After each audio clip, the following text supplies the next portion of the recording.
How much does it cost to sell a house in the real estate market we're in right now, which is a fantastic real estate market? How much does it cost to sell a house? In other words, commissions, fees, marketing, etc., as opposed to a bad market or a normal market? That's what we're going to talk about today. And let me start with this. Everything I say is negotiable. Nothing is hard and fast in real estate. Real estate is not black and white in anything. It's shades of grey, including what we as real estate agents charge and what you as a consumer will have to pay. So let's go on each of these. First one is commission. How much is the commission? Typically, and this is for me, between 2 and 3% of the sales price. Do some agencies charge less than 2%? Absolutely. There's lots of discount companies out there, all the way down to where you basically pay a fee, put it on the internet, and that's it. So $200 or $300, you can put your house into the internet to sell your house. Now, does that get your house sold? No, it doesn't, but that's beside the point. There's also companies that charge more than 3%. So how can they do that when the company's charging less? Well, we'll talk about that right now.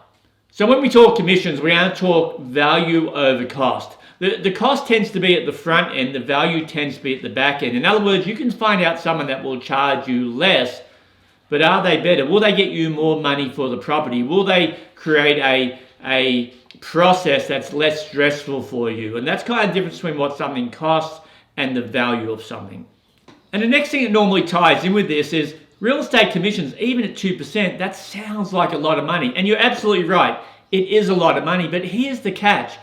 If I take on a listing and I'm going to get paid 2% and it doesn't sell, all the work I've done is for free.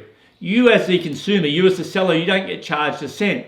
Now, I could do this sales process for a lot less than 2% under the criteria or under the condition that you as the owner, you pay me upfront and it's non-refundable. So let's say I charge 0.5%. Would you be willing to pay that upfront non-refundable whether the house sells or not?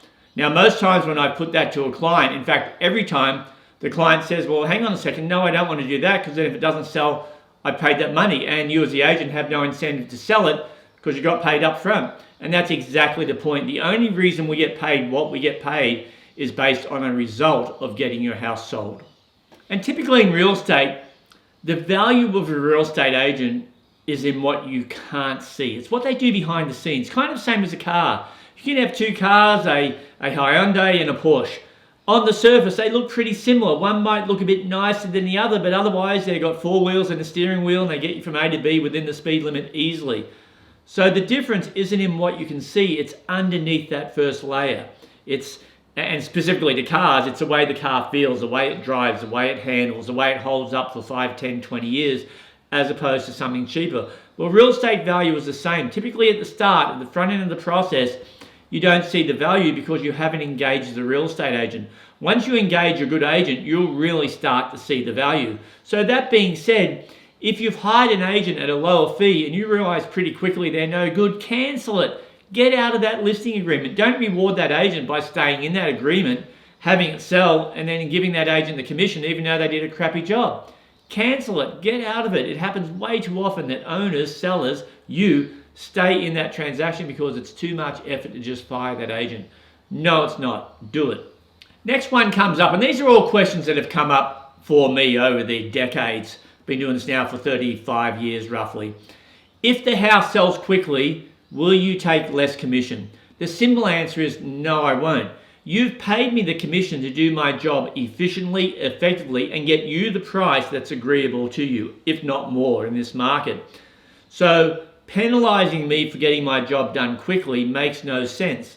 I mean, I could come back to you and go, oh, okay, we have an offer, but let me wait 2 months and then I'll give you the offer and then you'll feel like I've done 2 months worth of work. You're not paying me for the work that I've done. You're paying me for the experience that I have to get you the highest possible price. I mean, you can reverse this a little bit. If the house sells quickly, should you pay less? No. If the house takes a long time to sell, should you pay more? No. So it does work both ways when you really think about it. Here's another one I get sometimes. Daryl, what if I, as a homeowner, what if I find the buyer? That's terrific. Give them to me and let me do what I do best, which is negotiate. It's very hard for you as an owner to sit across the table from a buyer and ask the buyer what they want to offer. The buyer tells you what they want to offer, and you go, I'm offended, because you're too connected to the transaction. Agents have what's called emotional detachment. Let us do that hard negotiating. That's where the value is. The value is not necessarily in just finding a buyer. The value is in then getting the buyer to make an offer and negotiating that buyer up to the highest possible price, obviously.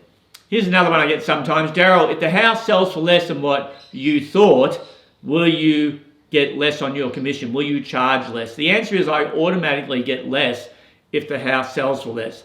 And I automatically get more if the house sells for more. So our commission is proportional to the sales price. So yes, it's automatically dropped. Will the percentage drop? No, the percentage won't drop, but the actual money that I get paid will drop proportionally. Some sellers go, oh, Daryl, but if I drop $10,000, the commission change to you is fairly small. No, it's not. Every dollar counts to you and to me. So with me, it's never that way. I'm concerned about every dollar I can get for you, and I want to get paid every dollar that I deserve. The other question I get all the time is marketing. You get charged a commission, and then you also charge marketing fees. Why is that? Well, it's kind of like hiring a plumber to come in and fix your plumbing, and they fix it, and here's the labor cost, and this is the parts cost. Real estate's no different. The commission is the labor, and the parts is what we call the VPA, the vendor paid advertising. So you will always have that. Now for our clients, we do special deals for them on commission and on vendor paid advertising. So if you're interested in that, obviously just give me a call directly and I'll go over that with you. But as a general rule, up to about $500,000 or $600,000, about $2,000 for marketing, up to $1 million, probably about $5,000 for marketing, $1 million to $2 million, probably about $7,000 for marketing, as a general rule, as a guideline for you to go by. So that's it, short and sweet this week. I suppose that sounded like a video, why we're worth what we're worth. So if it did sound that way, my apologies, but sometimes I like to try and explain things so you as a consumer understand. So if you're thinking about selling, please give me a call and I'll show you what we do better and what we do differently. If you're thinking about buying, yes, give me a call. I had one of the girls in the office today saying, Daryl, do people call you all the time? I go, no. I tell every buyer to call me every few weeks to find out what I've got coming up. I maybe get one or two calls every 2 weeks. So if you're a buyer, it's okay to call me to find out what I have coming up. And if you're a landlord and you want to get your property managed, we do a fantastic job. That's it for this week. Talk to you all next week.